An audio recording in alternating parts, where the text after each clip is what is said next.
Hello everyone, कैसे हैं आप लोग। तो अपनी पिछली वीडियो में दोस्तों हम डिटर्मिनर्स जो टॉपिक था हमारा उसको कंप्लीट कर चुके थे। आज जैसे मैंने बताया था कि आज हम डिटर्मिनर्स के बेसिस पे काफ़ी ज़्यादा क्वेश्चंस लेकर आएंगे। आज अबाउट 15 क्वेश्चंस मैं आपके लिए लेकर आया हूँ, जिसमें आपके डिटर्मिनर्स का काफ़ी कॉन्सेप्ट जो था वो इसमें शामिल होगा। और एक दो कंसेप्ट अगर मैं आपको और बता सकूँ मैं वो भी बताऊँगा जो एग्ज़ाम पॉइंट ऑफ व्यू से इम्पॉर्टेंट होगा।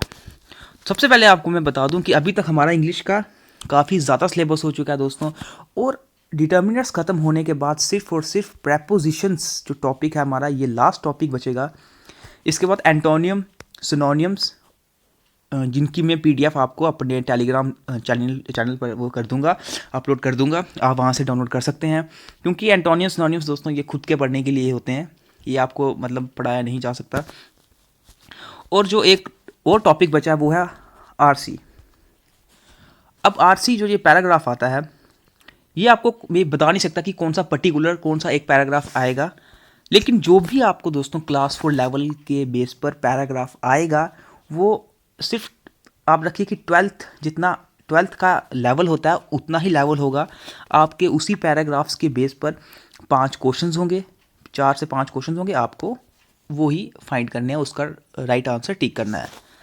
तो ये 3 एंटोनियम, सिनोनियम और आरसी, ये 3 टॉपिक्स जो है ये मैं आप पर छोड़ता हूँ। और जो प्रेपोजिशंस है, डिटर्मिनर्स, इस वीडियो के बाद प्रेपोजिशंस जो है वो मैं आपको करवाऊंगा, और इस प्रेपोजिशन के बेसिस पर भी आपको एक प्रैक्टिस क्वेश्चन का सेट मिलेगा। जो ये वाली पीडीएफ है डिटर्मिनर्स की, इसकी पीडीएफ भी आपको हमारे टेलीग्राम चैनल पे मिल जाएगी। तो चलिए आज की वीडियो शुरू करते हैं। सबसे पहला डिटर्मिनर्स में सबसे पहले होगा क्या दोस्तों, आपको इस टाइप का एक क्वेश्चन आएगा, फिल इन द ब्लैंक्स होगी और उसके 4 ऑप्शंस होंगे, और उनमें से आपको चेक करना है कौन सा आंसर सबसे ज़्यादा सूटेबल है और उसको ही आपको टिक करना है। ठीक है। सबसे पहला क्वेश्चन है, how dash money do you have. अगर आप में से कोई है जो डायरेक्टली ये वीडियो देख रहा है तो मैं आपको बोलूँगा कि आप डायरेक्टली ये वीडियो ना देखें, मे भी इसका फर्स्ट या सेकंड क्वेश्चन आप कर लो, लेकिन इसमें काफ़ी ज़्यादा आगे क्वेश्चन एक लेवल के आएंगे, तो आपको वो क्वेश्चन समझने के लिए आपको डिटर्मिनर्स के रूल्स पढ़ने पड़ेंगे। तो अगर आपने वो नहीं पढ़े हैं, आप मेरी दोनों वीडियोस पुरानी देख सकते हैं डिटर्मिनर्स के लिए, बाद में आप ये वाला प्रैक्टिस सेट सॉल्व कीजिए। तो आइए पहले क्वेश्चन पे चलते हैं, how dash money do you have. देखिए, डिटर्मिनर्स को करने का सबसे आसान तरीका क्या होता है, वो होता है एलिमिनेशन मेथड। एलिमिनेशन मेथड में क्या होता है, आपको चारों ऑप्शंस को चेक करना होता है कि इनमें से कौन सा ऑप्शन इनमें से सूटेबल करेगा और कौन सा ऑप्शन डायरेक्टली एलिमिनेट हो सकता है। चलिए चेक करते हैं। How dash money do you have, सबसे पहले क्वेश्चन इंटेरोगेटिव है, क्वेश्चन है तो इंटेरोगेटिव हुआ, और आगे आने वाला नाउन अनकाउंटेबल नाउन है। ठीक है, मनी अनकाउंटेबल नाउन हुआ, इसका प्लूरल नहीं होता है, ये नंबर में नहीं आता है, ये क्वांटिटी में आता है। तो फ्यू तो नहीं लगेगा और मैनी भी नहीं लगेगा, क्योंकि फ्यू सिर्फ प्लूरल नाउन के लिए आता है, काउंटेबल नाउन के लिए आता है, और मैनी भी काउंटेबल नाउन के लिए आता है, प्लूरल के लिए। लॉट का कोई ऑप्शन ही नहीं है, लॉट नहीं आएगा। तो जो एक राइट ऑप्शन बचा वो है option B, much. How much money do you have, और मच का रूल भी यही बोलता है कि आगे आने वाला नाउन अनकाउंटेबल नाउन होना चाहिए। चलिए दोस्तों, अब क्वेश्चन नंबर 2 पर मूव करते हैं। Could you have dash T please. मैंने आपको क्या बोला, एलिमिनेशन मेथड। सबसे पहले देखो सेंटेंस क्वेश्चन मार्क में है, ठीक है, एक बात ये पता चली, साथ में कुड यूज़ किया गया है सेंटेंस में। दोस्तों हमने ये रूल सामने सामने पढ़ा था, कुड, वुड, या कभी भी किसी से कोई पोलाइट रिक्वेस्ट कर रहा हो, जैसे काइंडली, इस टाइप में कभी भी पोलाइट रिक्वेस्ट आ जाए, हमेशा आपको एक ही डिटर्मिनर यूज़ करना है, वो है some. Could you have some tea please. ठीक है, इसमें आपको कोई प्रॉब्लम नहीं होगी, क्योंकि अगर आप बाकी ऑप्शंस लगा नहीं सकते, फ्यू नहीं यूज़ होगा, फ्यू तो नेगेटिव के लिए यूज़ होता है, ना के बराबर बात की जाए, ए फ्यू भी यूज़ नहीं होगा, वहाँ ए फ्यू भी यूज़ नहीं कर सकते हम। और तीसरा जो है वो है लिटल, लिटल भी सिर्फ अनकाउंटेबल नाउन के साथ यूज़ होता है, इसलिए ये भी यूज़ नहीं होगा। अगर आपने रूल्स पढ़े होंगे आपको तो सीधे पता चल जाएगा कि कुड यूज़ किया गया है और हम सम यूज़ कर सकते हैं। ठीक है। Third question is there aren't dash students in the class. Sentence है नेगेटिव, आर नॉट, और आगे यूज़ किया गया है plural noun, countable plural noun. कौन सा रूल बोलता था कि नेगेटिव सेंटेंस के लिए हम क्या यूज़ कर सकते हैं? मच यूज़ नहीं करेंगे, सेंटेंस नेगेटिव है। मैनी यूज़ नहीं करेंगे, लिटल यूज़ नहीं होता, लिटल अनकाउंटेबल नाउन के लिए यूज़ होता है। और एनी, अगर आप ध्यान से देखो, एनी का रूल ही यही बोलता है ये सिर्फ और सिर्फ नेगेटिव सेंटेंस के लिए यूज़ होता है, तो सेंटेंस नेगेटिव है। और आगे चाहे स्टूडेंट हो, स्टूडेंट्स हो, या फिर कोई अनकाउंटेबल नाउन भी हो, एनी को कोई फर्क नहीं पड़ता, यहाँ पर एनी यूज़ हो जाएगा। Option C is the right answer. Next है I wonder whether he will make dash progress in life. अगर आप ध्यान से सभी ऑप्शंस को ध्यान से देखो, द तो यूज़ नहीं होगा, ही विल मेक द प्रोग्रेस, क्योंकि द तो कोई डिटर्मिनर ही नहीं है। नेक्स्ट है, हम फ्यू को लेते हैं पहले। क्या फ्यू प्रोग्रेस के साथ यूज़ होगा? फ्यू प्रोग्रेस के साथ यूज़ नहीं होगा, क्योंकि ये तो अनकाउंटेबल नाउन है। तो फ्यू तो सिर्फ काउंटेबल नाउन के लिए यूज़ होता है, और साथ में सेंटेंस नेगेटिव होना चाहिए, क्योंकि ना के बराबर बात की जानी चाहिए, तभी फ्यू का यूज़ किया जा सकता है। सम भी यूज़ नहीं होगा, क्योंकि सेंटेंस ये आगे आने वाला नाउन अनकाउंटेबल नाउन है। और हमने एनी का सीधे एक केस पढ़ा था, जब भी hardly, whether, doubt, seldom, barely इस टाइप के वर्ड सेंटेंस में यूज़ किए जाते हैं, तो हमेशा एनी का यूज़ किया जाता है। Option fourth is the right answer. देखिए दोस्तों, अगर आपने रूल्स नहीं पढ़े हैं तो फिर आपको मुश्किल आ रही होगी ये करने में, या फिर आप गैस कर रहे होंगे, लेकिन अगर आप वो 3 वीडियोस दोस्तों देख लो, आपको टोटल कन्फ्यूज़न क्लियर हो जाएगा। आपका कोई भी क्वेश्चन डिटर्मिनर के बेस पर गलत नहीं होगा, इतनी मैं गारंटी दूंगा। फिफ्थ है you have to study dash books before giving exams. तुम्हें थोड़ी बुक्स पढ़नी चाहिए एग्ज़ाम देने से पहले। क्या एनी यूज़ होगा? नहीं यूज़ होगा, क्योंकि एनी बोलता है सेंटेंस नेगेटिव होना चाहिए। क्या लिटल यूज़ होगा? नहीं होगा, क्योंकि लिटल बोलता है सेंटेंस में ना के बराबर बात की जानी चाहिए, साथ में आगे नाउन अनकाउंटेबल नाउन होना चाहिए। फ्यू भी यूज़ नहीं होगा, क्योंकि फ्यू के लिए भी सेंटेंस नेगेटिव होना चाहिए। लेकिन सम यूज़ किया जा सकता है। You have to study some books before giving exam, तो एक ही ऑप्शन सम बचा था, तो सम यूज़ किया जा सकता है। देख रहे होंगे आप एलिमिनेशन मेथड से कितना ज़्यादा आसान हो रहा है। रूल्स पता होंगे तो कोई क्वेश्चन आपके लिए, चाहे क्वेश्चन जितना मर्जी डिफिकल्ट आए, रूल्स पता होंगे आपको कोई प्रॉब्लम नहीं आएगी। Question number 6 is Ram is a good player, unfortunately he has dash skills. Ram एक अच्छा प्लेयर है, अनफॉर्चुनेटली लेकिन ही हैज़ डैश स्किल्स। देखिए दोस्तों, आपको मैं एक और बात बताता हूँ। कुछ वर्ड्स होते हैं अनफॉर्चुनेटली,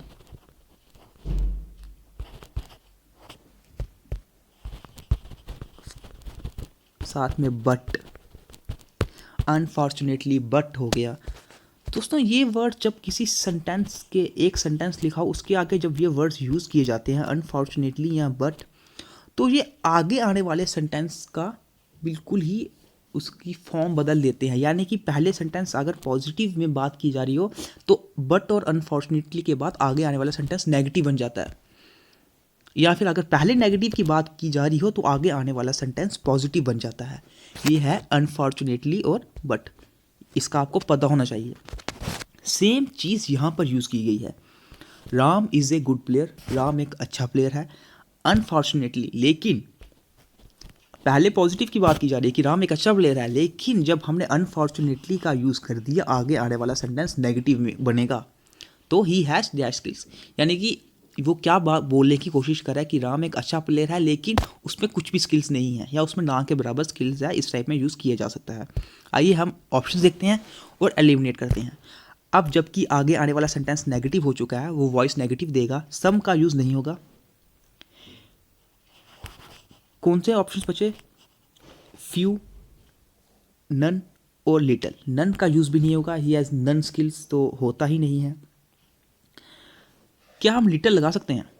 दोस्तों लिटल क्या बोलता है कि हाँ चलो सेंटेंस नेगेटिव हो कोई बात नहीं, लेकिन आगे आने वाला जो नाउन है वो अनकाउंटेबल नाउन होना चाहिए। स्किल्स तो काउंटेबल नाउन है, प्लूरल में स्किल का प्लूरल होता है स्किल्स, तो एक ही ऑप्शन बचा वो है फ्यू। यहाँ पे आएगा ही हैज़ फ्यू स्किल्स। आप देख रहे होंगे कि रूल्स के बाद कितना आसान हो रहा है सब क्वेश्चंस को सॉल्व करना। Question number 7, if you have dash questions I am ready to answer. ये हमने कई जो हम कभी क्लास में पढ़े होंगे, कई टीचर्स बोलते भी होंगे ऐसा। प्लेंटी यूज़ नहीं होगा। बचे 3 ऑप्शंस ए, बी और सी। क्वेश्चंस यानी कि काउंटेबल प्लूरल नाउन, ठीक है, countable plural noun. Much use नहीं होगा क्योंकि मच होता है अनकाउंटेबल नाउन के लिए। लिटल यूज़ नहीं होगा, ये भी होता है अनकाउंटेबल नाउन के लिए। बचा कौन सा? एनी। एनी बचा। और एनी क्या, और एनी क्यों आया दोस्तों? देखो क्वेश्चन भी इंटरोगेटिव में ही है, आगे बेशक क्वेश्चन मार्क नहीं लगा हुआ है, वो मैं शायद से मिसप्रिंट हो चुका होगा या फिर नहीं लगाया होगा। If you have any questions, अगर तुम्हारे मन में कोई भी क्वेश्चन है तो मैं आंसर देने के लिए तैयार हूँ। हमने टीचर्स बोलते भी हैं ना, if you have any questions, you have any questions, इस टाइप में टीचर्स भी काफ़ी यूज़ किया करते हैं।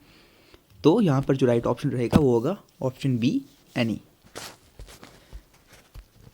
8th है, there is dash water in the, there is dash water lift in the pot. Left, ये लिफ्ट नहीं दोस्तों, यहाँ पे लेफ्ट होगा, LEFT। So drink only if you must. कि आगे बात की जा रही है कि तभी पीना अगर आपको बहुत ही ज़्यादा प्यास लगी हो तभी पीना, यानी कि पानी कम है, या तो पानी ना के बराबर या पानी कम है, ये तो हमें नहीं पता, लेकिन हम ऑप्शंस के बेसिस पे एलिमिनेट कर सकते हैं। वाटर आ गया अनकाउंटेबल नाउन, तो कौन कौन से यूज़ नहीं किए जा सकते? फ्यू यूज़ नहीं किया जा सकता क्योंकि ये तो काउंटेबल नाउन के लिए यूज़ किया जाता है। अब बचा सम, लिटल और मच। अगर आप दोस्तों सेंटेंस का मीनिंग ध्यान से पढ़ो, आपको सेंटेंस का मीनिंग अगर पढ़ोगे, ये बोलता है there is dash water left in the pot, so drink only if you must. मतलब अगर आपको बहुत ही ज़्यादा प्यास लगी है तभी ये पानी पीना, क्योंकि क्या हो सकता है दोस्तों कि पानी या तो बहुत ही कम है या तो पानी ना के बराबर है, तभी तो आगे ये बोल रहा है ना, so drink only if you must, तभी पीना अगर बहुत ज़्यादा प्यास लगी हो तब। तो क्या सम यूज़ होगा? There is some water left in the pot so drink only if you must, नहीं होगा सम यूज़, क्योंकि सो के आगे तो सेंटेंस पॉजिटिव था, तो पीछे कोई नेगेटिव बात होगी तभी इसने आगे ये वाली बात बोल दी है कि तभी पीना, कि बहुत ही ज़रूरी हो तभी पीना, बहुत ही ज़्यादा प्यास लगी हो तभी पीना। यानी कि ये वाला सेंटेंस बीच में नेगेटिव टोन दे रहा है, कुछ नेगेटिविटी की ये बात कर रहा है कि पानी या तो बहुत कम है या ना के बराबर है। तो सम तो यूज़ नहीं होगा, सम तो पॉजिटिव टेंस के लिए यूज़ होता है। क्या मच यूज़ होगा? मच का मतलब होता है काफ़ी ज़्यादा पानी है, तो मच भी यूज़ नहीं होगा। फ्यू तो काउंटेबल प्लूरल नाउन के लिए आता है, आगे तो अनकाउंटेबल नाउन है, तो फ्यू भी यूज़ नहीं किया जाएगा। और एक ही राइट ऑप्शन बचा, वो है लिटल, इसलिए इसका जो राइट ऑप्शन है वो है option B, there is little water left in the pot, कि यहाँ पर लगभग ना के बराबर पानी बचा हुआ पॉट में, तो इसलिए बहुत ही ज़्यादा प्यास लगी हो तभी पीना। नेक्स्ट है question number 9th, according to the studies dolphins, whales and dash other sea creatures use highly sophisticated navigation systems. Studies के द्वारा पता चला है कि जो ये डॉल्फिन्स, वेल्स और कई और जो अदर क्रीचर्स हैं, देखो डैश अदर सी क्रिएचर्स यानी कि काउंटेबल प्लूरल नाउन, ठीक है। तो आइए एलिमिनेशन मेथड यूज़ करते हैं। कौन कौन से ऑप्शन हमारे एलिमिनेट हो जाएंगे? देखो मच नहीं आएगा, आगे अनकाउंटेबल नाउन होना चाहिए। लिटल नहीं आ गया, आगे अनकाउंटेबल नाउन होना चाहिए। क्या एनी आएगा? क्या एनी आ सकता है? एनी नहीं आएगा। एनी का क्या बोलता है कि सेंटेंस नेगेटिव होना चाहिए, सेंटेंस में नॉट ऐसे टाइप में कुछ यूज़ होना चाहिए, सेंटेंस नेगेटिव होना चाहिए। लेकिन यहाँ पर तो कहीं पर सेंटेंस नेगेटिव बोला ही नहीं है, तो एक ही ऑप्शन बचा है, वह option C, many. Many other creatures, many के आगे जो नाउन आता है वो काउंटेबल प्लूरल नाउन होता है। Question number 10th is he is an expert on languages but, ये देखो फिर से बट का यूज कर दिया गया है, he knows dash about mathematics. पहले पॉजिटिव सेंटेंस की बात करता है, he is an expert on languages, ठीक है, आगे बट यूज कर दिया गया। मैंने अभी आपको बताया बट और अनफॉर्चुनेटली क्या होता है कि अगर पहले सेंटेंस पॉजिटिव हो, इस बट के आगे वाला सेंटेंस आने वाला नेगेटिव हो जाता है। अगर पहले नेगेटिव हो, बट के आगे आने वाला पॉजिटिव हो जाता है, ठीक है। पहले सेंटेंस पॉजिटिव था, बट के आगे आने वाला सेंटेंस जो है ये नेगेटिव में चला गया है, कि वो बेशक एक्सपर्ट है लैंग्वेजेस में लेकिन उसको मैथमेटिक्स नहीं आता। तो मैथमेटिक्स तो एक सब्जेक्ट हुआ, ये तो काउंटेबल सिंगुलर नाउन हुआ ना, ये तो अनकाउंटेबल नाउन हुआ ना, अनकाउंटेबल नाउन सॉरी, ये तो अनकाउंटेबल नाउन हुआ ना। क्या हम मैथमेटिक्स का कोई प्लूरल कर सकते हैं? नहीं कर सकते। इसलिए कौन कौन से ऑप्शंस एलिमिनेट हो जाएंगे? सेवरल तो यूज़ नहीं होगा, फ्यू तो नंबर के लिए यूज़ होता है, नहीं होगा, ए लॉट ऑफ यूज़ नहीं होगा। ऑप्शन क्या बचा 10th का? B, little, he knows little about mathematics, यानी कि उसको लगभग मैथमेटिक्स ना के बराबर ही आता है। नेक्स्ट क्वेश्चन पे मूव करते हैं। Question number 11th, with hard work and dash luck nothing can stop you in your way.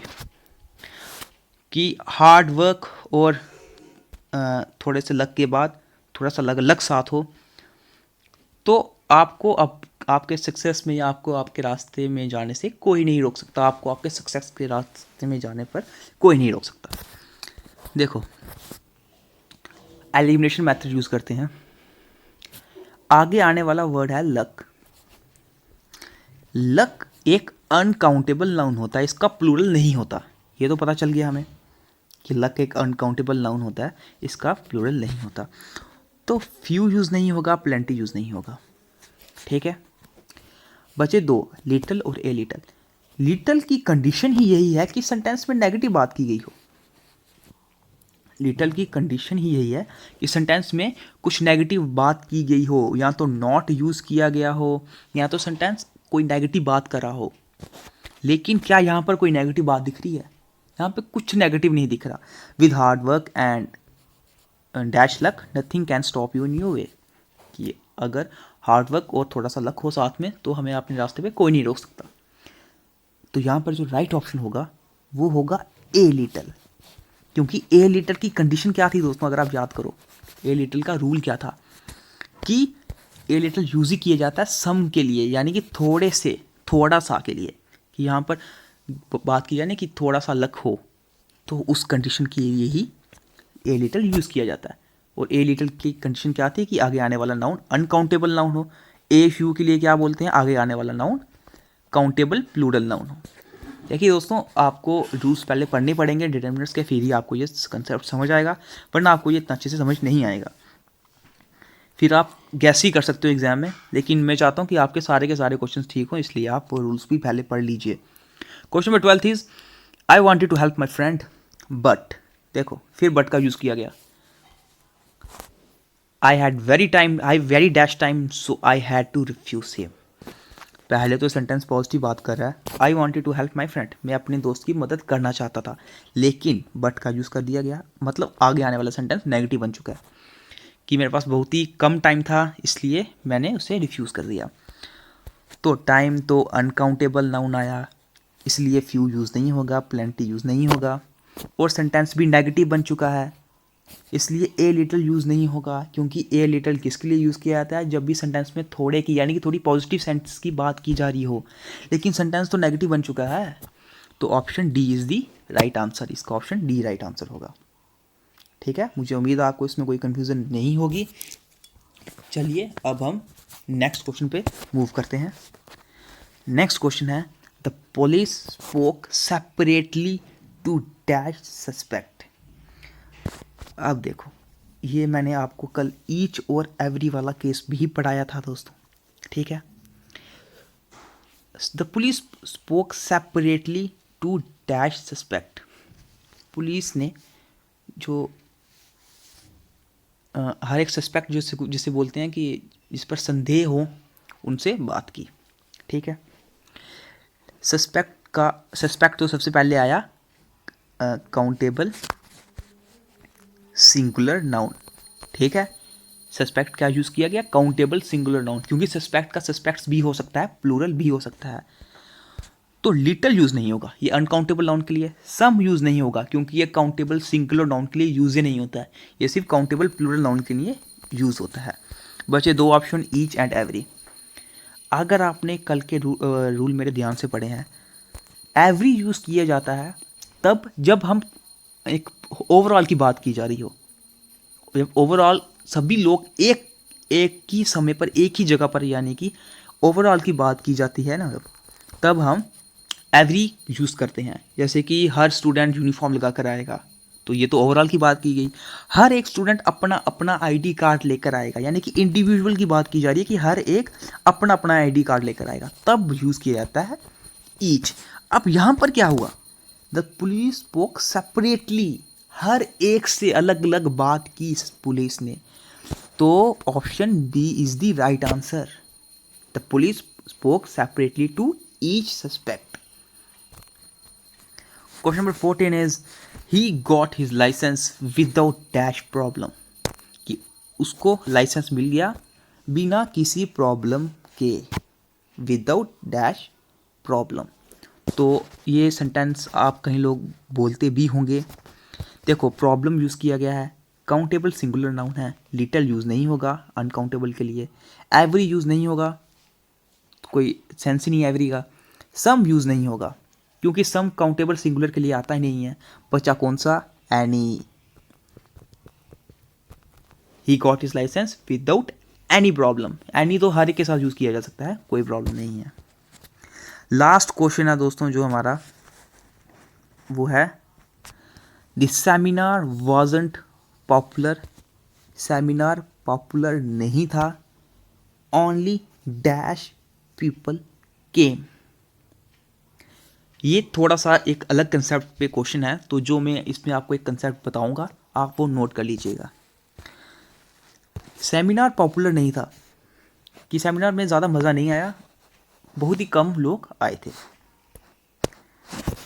Little use होगा, लिटल तो अनकाउंटेबल नाउन के साथ यूज़ होता है, प्यूपल तो काउंटेबल प्लूरल नाउन है, प्यूपल को गिना जा सकता है, एक लोग है, दो लोग है, तीन लोग हैं, गिना जा सकता है, तो लिटल यूज़ नहीं होगा, ए लिटल यूज़ नहीं होगा। बचे दो ऑप्शंस, ऑप्शन ए और ऑप्शन सी।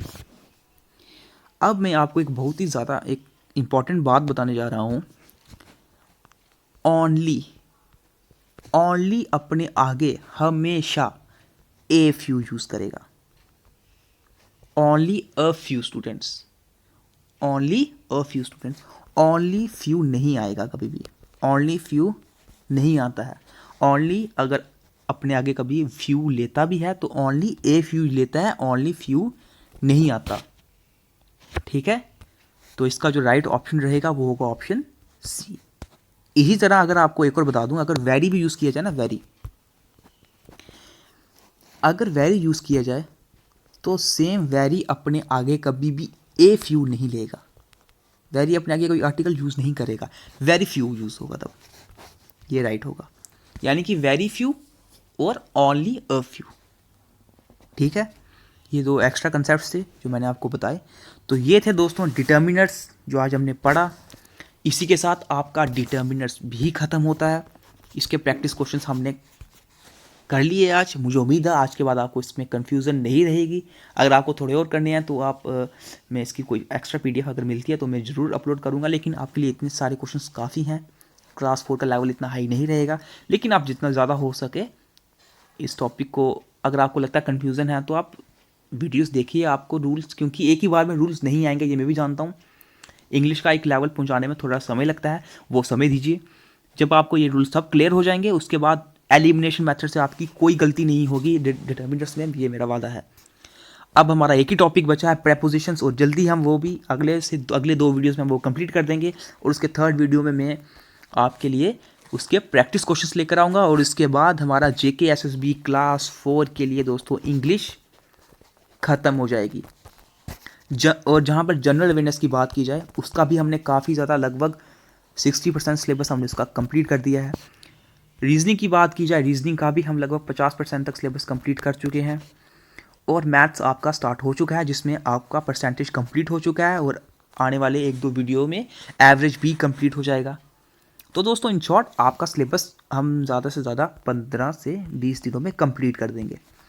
और उसके बाद में फरवरी मंथ में आपके लिए 1000 क्वेश्चंस की पूरी एक सीरीज़ लेकर आऊँगा, जिसमें आप रखिए हर टाइप के क्वेश्चंस होंगे। 400 क्वेश्चंस उसमें तो मैं सिर्फ जीके जीएस के डालूंगा। 100 क्वेश्चंस आपको 200 क्वेश्चंस आपको मैथ के मिल जाएंगे, 200 क्वेश्चंस आपको रीजनिंग सेक्शन के मिल जाएंगे, और 200 क्वेश्चंस आपको इंग्लिश सेक्शंस के मिल जाएंगे। ये साफ काफ़ी लेवल के क्वेश्चंस होंगे दोस्तों, ये बिल्कुल ही बेसिक क्वेश्चन नहीं होंगे। तो आप सब जितना हो सके जनवरी मंथ में अपना पूरा सिलेबस कंप्लीट करें, ताकि फेब मंथ हम अपना पूरा ध्यान सिर्फ और सिर्फ मॉक सीरीज़ को ही लगाएं। मेरी गारंटी है आपको एग्ज़ाम उसी में से ही आएगा। आपको कुछ टर्म्स, कुछ चीज़ें होती हैं जो बाहर से भी पूछी जाती हैं, लेकिन मैक्सिमम आपको एग्ज़ाम उसी में से आएगा। अगर आप वो 1000 क्वेश्चंस की सीरीज़ करते हैं, तो मुझे यकीन है कि आप ज़रूर क्लास 4 में जॉब प्लेस कर देंगे। तो मिलते हैं आपसे नेक्स्ट वीडियो में, जिसमें मैं आपके लिए प्रेपोजिशंस का टॉपिक लेकर आऊँगा।